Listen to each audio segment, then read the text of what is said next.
How's it, guys? How's everybody doing? Hope everybody's well. It's been a cold, windy, rainy week.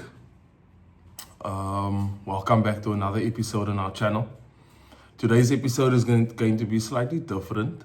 I've received quite a bit of requests about basic fishing gear, your basic fishing equipment that you would require to go out and fish. I feel like the list, there's an endless list of things that you would need as a fisherman, because I also feel that when I started fishing, I initially thought it would just be my rod and reel, some light tackle, hooks, sinkers, and that was it. And then slowly but surely, I got to know that there's a bit more involved than just a rod and reel and hooks and sinkers. Your tackle is something that is never ending. I initially thought when I started out fishing that I would fish with the same rod and reel that I initially bought. And I'm pretty sure that every fisherman out there can attest to the fact that they've upgraded a few times from what they initially started out with. Not to say that it is a must to upgrade or to change your equipment, but it's something that you will experience. It's something that does happen because as a fisherman, you're wanting to perfect the technique of fishing, the skill of fishing. And with perfecting the technique and skill, there's certain things that you would require in order to do so. So, for example, like your basic rod, your basic reel, your basic rod cup is not going to cut it anymore when you are going to start targeting bigger fish, when you're going to start fishing in different areas, rocky, sandy, wherever it may be. Like, you are always going to be upgrading and changing your tackle. But yeah, like I said, tonight's episode is not really about upgrading tackle. It's more to give our viewers a basic understanding of what is required to actually go out and fish. Because I've noticed that I've got, like, there's been a couple of comments on one of my videos where a buddy of mine's actually requested me to make this video, and then there was another response from somebody else that also asked, like, about basic equipment, rods, reels, not in so much detail, but I mean, when someone refers to fishing and going out to fish, they're obviously referring to everything that goes with it. So in today's episode, I just want to take the time and mention a couple of basics. I've laid them out here in front of me on the table. So it's a couple of basic things that you would need in order to go out and fish. Obviously, we all know that a rod and reel is a basic requirement. And rods and reels can vary in size, they can vary in price, they can vary in quality, they can vary in colors. There's an endless amount of options in terms of tackle, where tackle is concerned, rods and reels, and even light tackle like hooks and sinkers and lines, fluorocarbons, floats. It's endless. It's endless because there are so many different brands, there are so many different types of hooks, there are so many different floats, swivels. So yeah, as a fisherman, like, I think if I should quantify the amount of money that I've spent on tackle alone, and this is not to discourage anybody from from fishing, but when I say, like, you will continuously buy tackle all the time, just prepare yourself for that. I don't want to set the wrong expectation with any viewers or anybody out there that's interested in fishing. Like, obviously, I'd want to encourage everybody, because fishing is like, you can ask all the content creators or the YouTubers that are fishermen, or any fisherman for that matter. You can ask any one of them. There's nothing better than being at the ocean and just spending the day fishing. Why is my camera a bit skew? But nonetheless, yeah, like, tackle is something that you will forever buy. Like I said, floats, hooks, sinkers. Once the hobby or sport, whatever you would like to refer it to as, once that bites and you've realized this is for you, there's no turning back. There's no turning back. I'll never forget when I went to buy my first reel. I think I bought it at Tucker's Tackle. There's a buddy I know that works there, and a few of you might know him. His name is Matt. Very knowledgeable guy. He knows his deal. If you ever need tackle, pop over to Tucker's, or ever need advice firstly, besides tackle. Like, when you walk into that shop, that tackle shop, it's like the knowledge that the guys that have there, that work there have, is unbelievable, second to none. So yeah, like, I mean, I went to buy my first reel, and I bought it at Tucker's in Deep River. And I will never forget what Matt told me that day.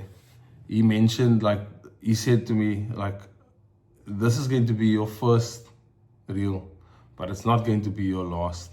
And I told him, nah, man, like, what are you talking about? Like, I mean, I'm going to buy this reel now, and I'm going to get myself a rod. Well, I think I had a rod at the time. I needed a reel. So I said, nah, man, I'm going to buy the reel, and once I set it up and, like, put braid on it, fill it with braid, whatever, I'll fish with it for a while. Like, I don't see the need to change or to want a better reel, because obviously better is more expensive. And I started fishing. I started catching fish. I started watching fishing videos. Started talking to the right people. Bear in mind that I'm only November this year will be a year that I've been fishing, and I've learned so much. But yeah, getting back to the tackle part of my learning, I quickly realized that upgrading and buying tackle, rods, reels, light tackle, heavy tackle, it's part of the game, and you need to prepare yourself for that, because it's something that will be a game changer for a lot of you, depending on how serious you want to get into the sport or hobby. If it's just something that you would do maybe on a Sunday after lunch, take the kids out to the water with the family, then obviously, like, you don't need to go into that level of detail where tackle and rods and reels are concerned. But if it's something that you are planning on doing as a full-time hobby or sport, then yeah, a tackle is something that you will forever change. So it's of utmost importance that I set the correct expectation with my viewers, whether sport or hobby is concerned. Only because I don't want anybody to spend money on equipment for nothing. You need to obviously decide if this is something that you want to pursue, if it's something that you want to do, because like I said, it costs money. A basic rod these days will cost you about 1,000 rand. At maybe like a tackle shop, perhaps you could pick up something on Marketplace for a bit less. But like a basic rod will cost you about 1,000, maybe a bit less, maybe 700-800. But I mean, minimum I would say like 1,000 rand. A basic reel, 1,000 rand, 700 to 1,000 rand. So already you are, bear in mind, this is if you're buying your equipment new. I don't say that there's anything wrong with buying the equipment secondhand. The only thing is with buying secondhand equipment, you don't know where and how the equipment was used firstly. So unless you're buying it from somebody that you know, there's nothing wrong with buying a real rod secondhand. But like I said, yeah, if you don't know how it was used, serviced or looked after, then I would recommend buying something new instead. But yeah, enough about me getting into my experience with tackle and fishing. I'd like to take the opportunity to show you guys out there, or just give you a basic glance of what is required for you to go out and fish. So yeah, what I'm going to mention in this episode about the requirements, I just want to say that it pertains to myself. Fishing is something that's very unique to you. I must say, like, there's certain things that I do my way. There's certain things that somebody else does their way, and there's no right or wrong.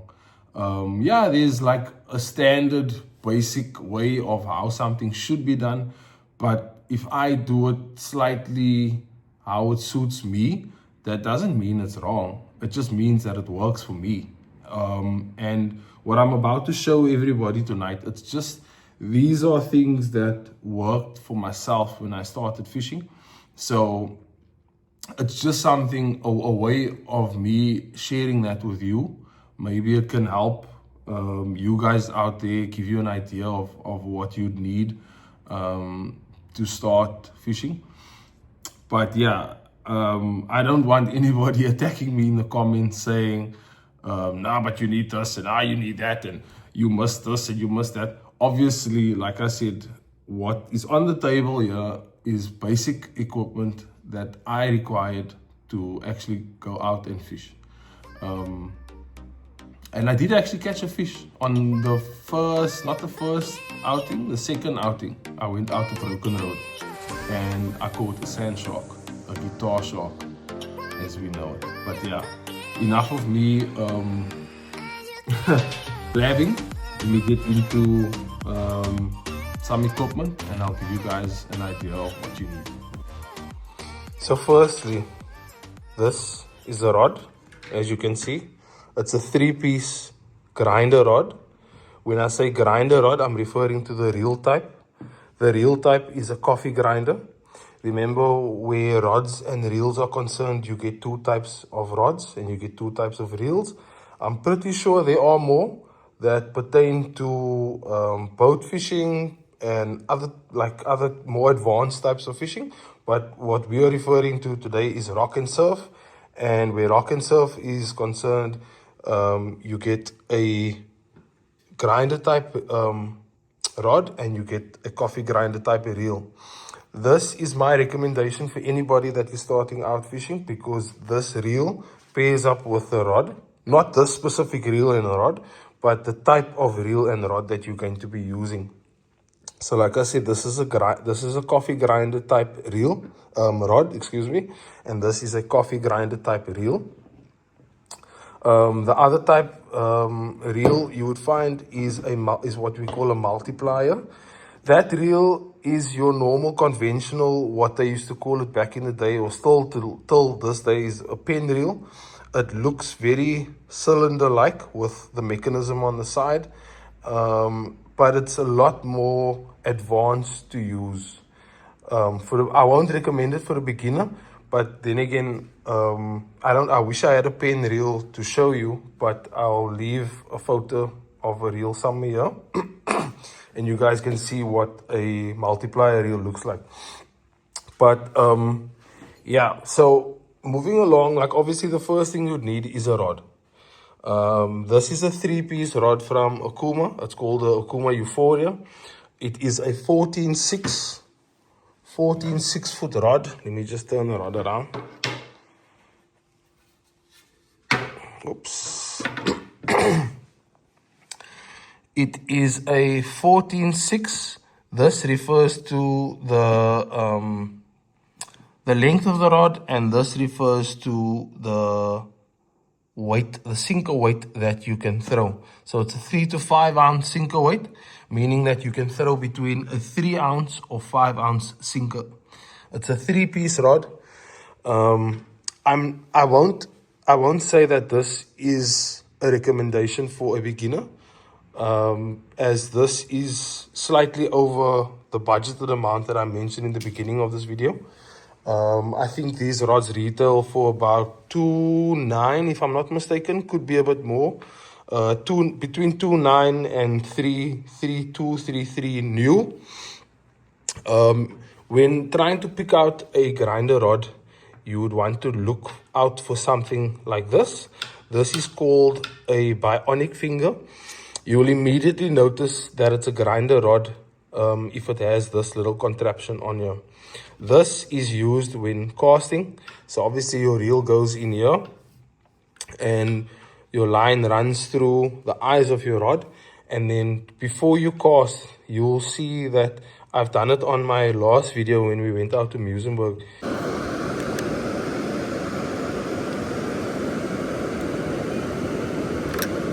So when you cast, you release this, which releases the line and will obviously run off the spool of your reel. But this we can get into at another time. But this is just an easier way to show you that, or to help you identify what a grinder rod is. So yeah, if you're looking out for a grinder rod, make sure that it has a bionic finger, and you will know, okay, it's suited for this type of reel, which is called a coffee grinder. So that's your rod. Secondly, you'll need a reel. This is a 8000 Okuma, very basic reel. It retails for about between 1.8, 1.9. That's without the braid. The braid is what I'm referring to over here. So the blue braid on here is what we refer to as your leader braid. This braid takes the shock of when you're casting your sinker out. The yellow braid is the line. So once this amount of blue braid is about 2 lengths of your rod, or a length and a half. You'll see once this pulls off, you are left with yellow braid. The yellow braid is the line that obviously runs out to the sea, and that depends on what type or size reel you have.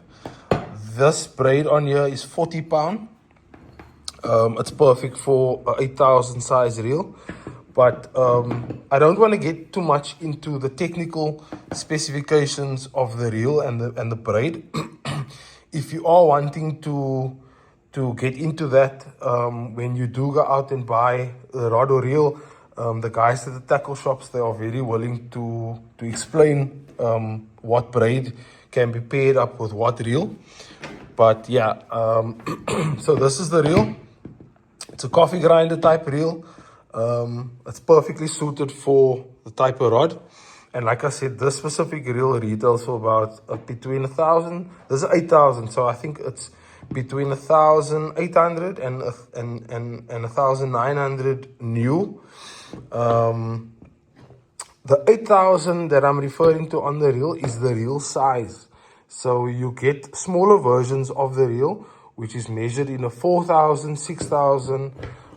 This is obviously the 8,000, and then you'll get a 10, 14,000, and so on. So the size of the reel is measured in, as you can see over there, it shows 8,000. This is the size of the reel. So anything smaller than this would be a 6,000, 4,000. Anything bigger than this would be a 10,000, 12,000, 14,000. Okay, that's the reel. Moving along from the reel, we would then need your light tackle. Firstly, obviously, if you buy yourself a reel, you're going to have to buy yourself braid. This braid is one of the cheapest basic types of braid that you can use. This is a 25 pound braid. So like I said, the yellow that's on the reel is the line, which is this braid. The blue, which is the leader line, is this over here. Like I said, this leader is only 2 lengths of your, or a length and a half of your rod. This takes the shock of when you're throwing one of these bad boys, because the sinkers carry some weight. And you'll notice when anglers cast, there's always like a flex in the rod, and that rod holds a lot of energy when casting the line, and that energy obviously is put into the line. So I've tried it before countless times to prove that, okay, I do actually need this, because in the beginning I didn't want to believe that. Like, I was thinking, why should I buy leader braid? And then I quickly learned that you can't cast a sinker on just pure braid. When I say pure braid, I'm referring to the yellow. You need leader braid or mono leader. A lot of guys, they use, instead of using leader braid, they use mono, which is gut. So instead of using the blue, they will take a rod and a half of the gut, and they will tie it to their mainline braid. So now that we've got the rod and the reel out of the way, and the braid and the leader braid, I want to go into the line that you would require to make traces. What is a trace?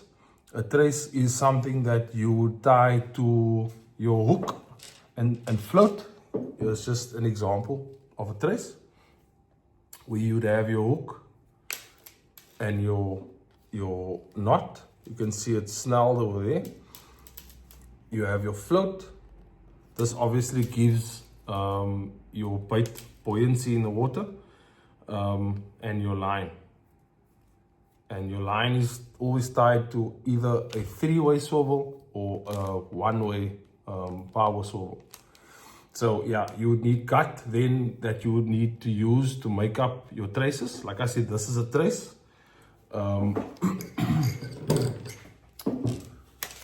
This is what we would call a running trace.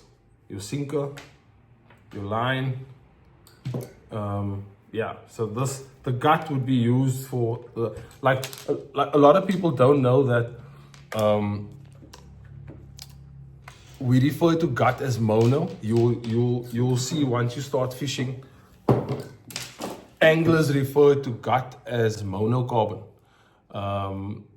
which is just a more scientific name for gut. So the next thing that we would need to complete this is your gut or monocarbon.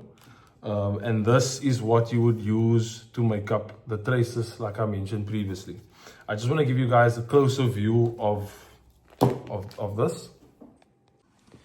So you can see this is just like I mentioned previously. This is just basic things that I've included in this video. I haven't included all my fishing line, because I still got fluorocarbon that I don't want to include, because it's more advanced. I wouldn't say you need fluorocarbon to start out fishing, because there's nothing wrong with using normal mono or gut.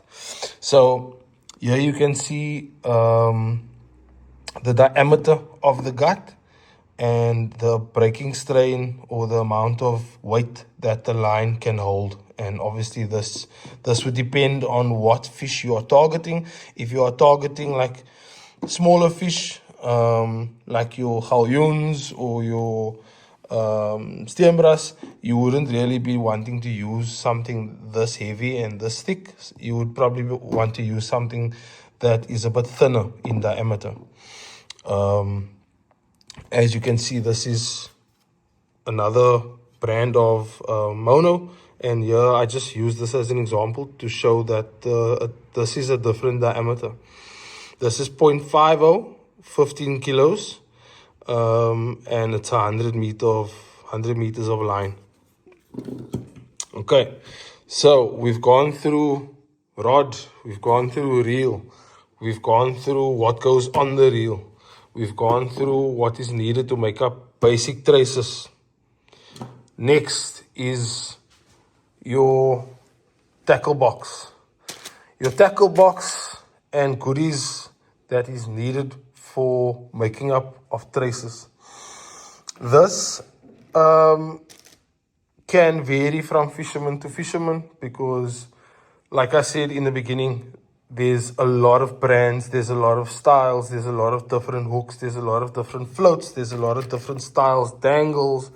A lot of you guys know Fishbun. I've watched a lot of his videos where they only fish with yellow floats or yellow dangles, which is, I mean, there's nothing wrong. Like I said, it's a preference. It's something that works for them. These are your white dangles or dingle dangles. So yeah, like it's a preference. There are so many colors and brands that you can choose from, but this is just something basic that you would need to go out fishing. So over here, it's your circle hooks. As you can see, let me just get some focus there. That's your circle hooks. I've purchased 5 different circle hooks from 1/0s to 5/0s. The 1/0s to 5/0s, what you might ask is the size. So you can see that's a 1/0. Let me just get a 5/0 out. And you can see the difference in size. This is a 1/0, that is a 5/0. That is how the hooks are classed in size. You will know when you hear someone spoke about a 1/0 hook, that is the hook that they were referring to. 1/0 circle, 2/0 circle, 3 up until 5. So the brand I've chosen hooks for this demonstration was Adrenaline. They are fairly well priced with the hooks. As you can see, the 1/0 I paid 23 Rand, and they do go up in price as you go up in hook size. That's a 2/0, that's a 3/0, that's a 4/0, and a 5/0. Right, that's your hooks. Next, we've covered the line, we've covered the hooks from 1 to 5. Next you would need is some basic floats.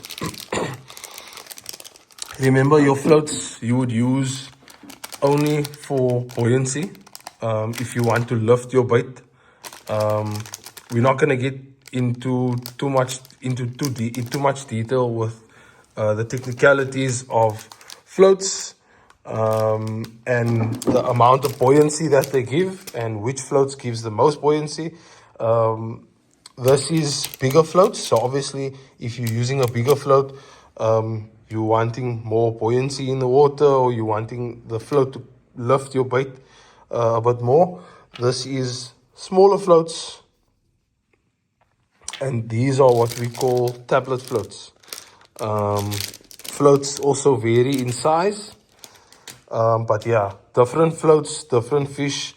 That is a completely separate video or a completely separate topic, because if we continued to talk about which floats you use for which fish, we'd probably spend another 2 to 3 hours getting into that. You may ask why I have toothpicks in my tackle box.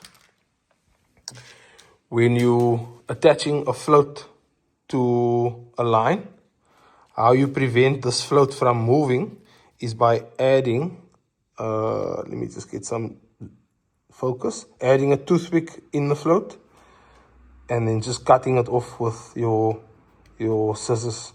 This obviously just prevents the float from running up and down on your line. You want the float to stay as close as possible to your hook. Why? Because the float will obviously act as the part of what is going to keep your bait afloat. So that's floats. That is toothpicks, different floats, hooks, sinkers. Sinkers, very important. There's also different styles of sinkers you can use. This is called a grab sinker. You can see it's rated a 4 ounce. Every sinker will be rated on the sinker. Like I said, that rod, the Euphoria, is rated to be a 3 to 5 ounce. It's a 3 to 5 ounce rod. So that means you can throw anything between a 3 ounce sinker to a 5 ounce sinker, which is slightly bigger than your 4 ounce.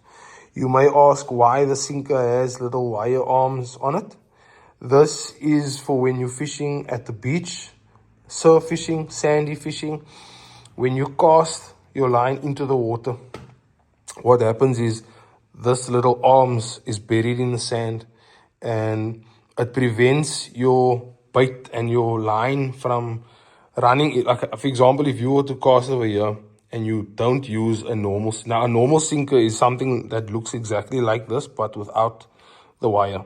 So if you were to cast a normal sinker over here, the current is going to take your sinker all over the place, and your line is going to tangle with your neighbor next to you on this side and that side, depending on whichever direction the current is moving. But when we fish, when we fish on the beach, we use grab sinkers. This arms just need to be opened a bit. You can open them that way, and like obviously just stretching them out a bit. So once the sinker gets to the floor, it's covered in sand and it can't move. So it keeps your bait in, or your line in, one specific area, and prevents the line from floating all around. So yeah, you definitely need some grab sinkers. Sinkers usually sell for about, depending on the size, like you can pick up sinkers between like 10 rand, 15 rand, up until 24, 28 rand, all depending on where you're buying sinkers.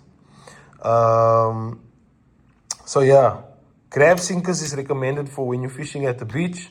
Bear in mind, if there is some rocks on the surf, or if you are fishing in a bit of a rocky terrain, this is not recommended, because a grab sinker, once it gets stuck in the rocks, you are going to fight to get the sinker out, and you will most likely break your line. When you break your line, you are going to lose your entire trace. With your line, your hook, swivel, float, sinker, everything. So yeah, just be aware of your terrain wherever you're fishing. If it's just sand, no rocks, no seaweed, then this is perfect. If there is, you would want to move to like a bottle type sinker. That is just a sinker that's pure lead without this wire arms. Okay, so we've gotten into rods, we've gotten into reel, we've gotten into what goes on the reel, we've gotten into monocarbon, your gut, the line that is made up of what your traces are made up of. We've gone into hooks, your basic adrenaline circle hooks from 1/0 to 5/0. We've gone into floats, different styles of floats.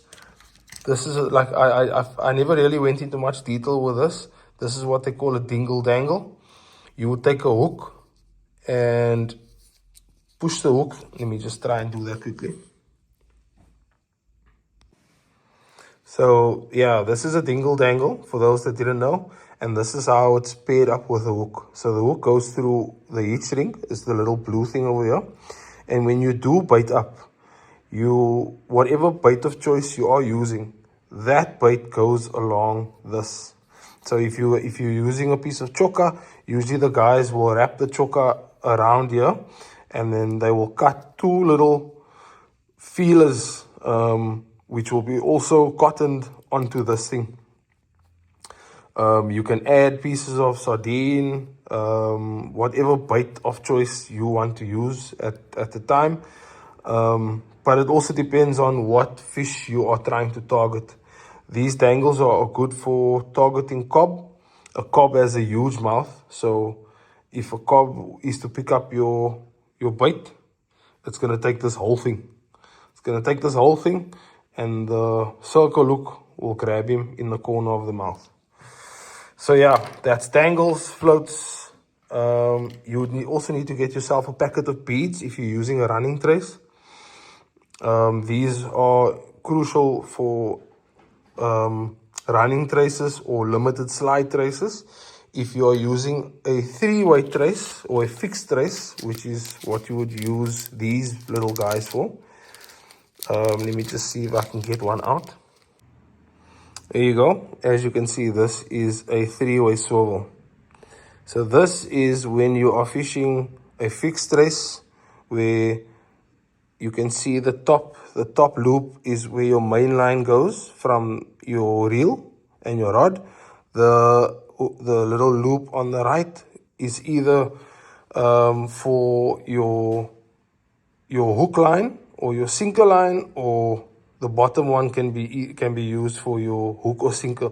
A lot of guys have a personal preference with hooking, tying whichever line to whichever little loop. Some guys tie their hook line to this loop over here, and their sinker line to this, and some guys choose to do it vice versa.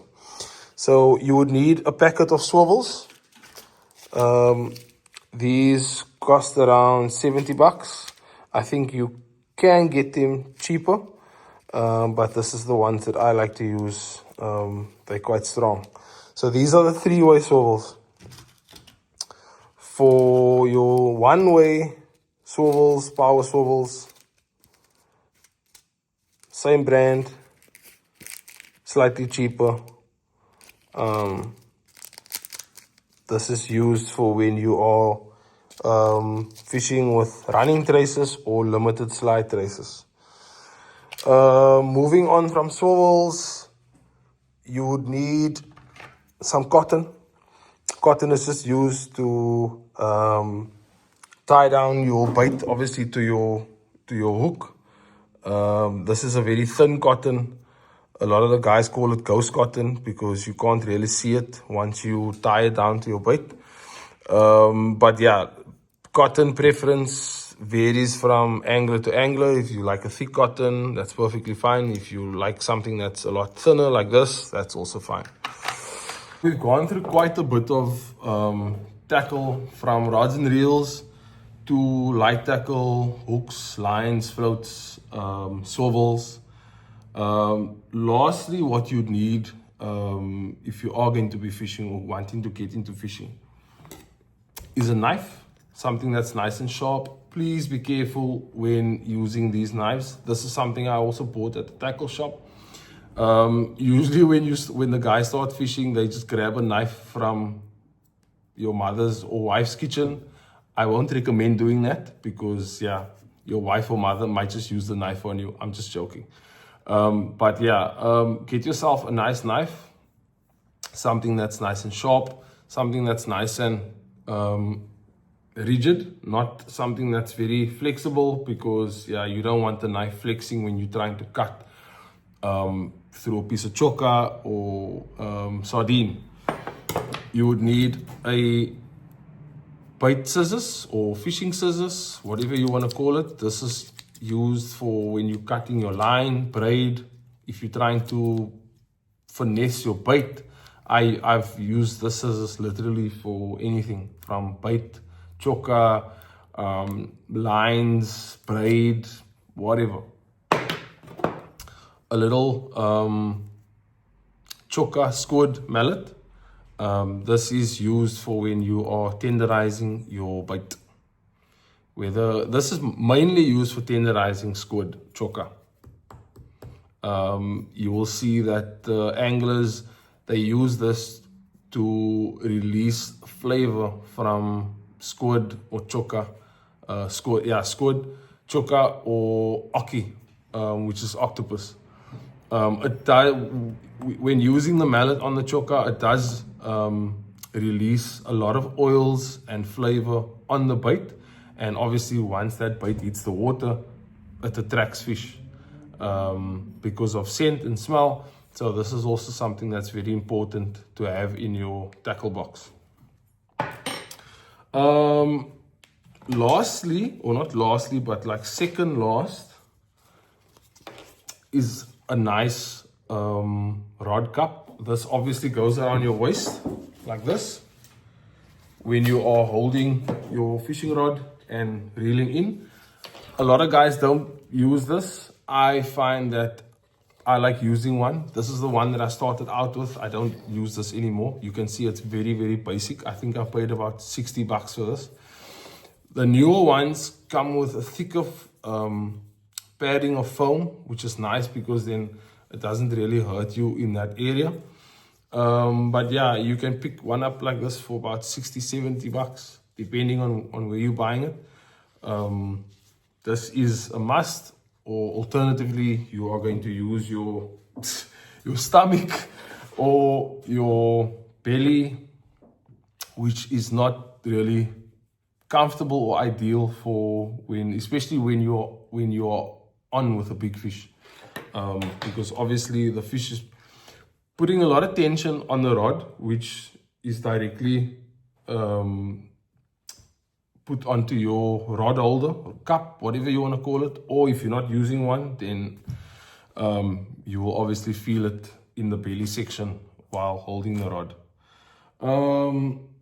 I think that's about it. I don't think I'm missing anything.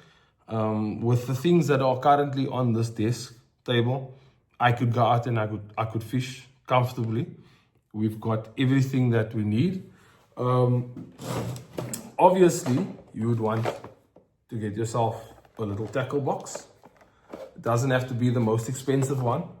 It's just something that can hold your tackle, your lines, your knives and scissors.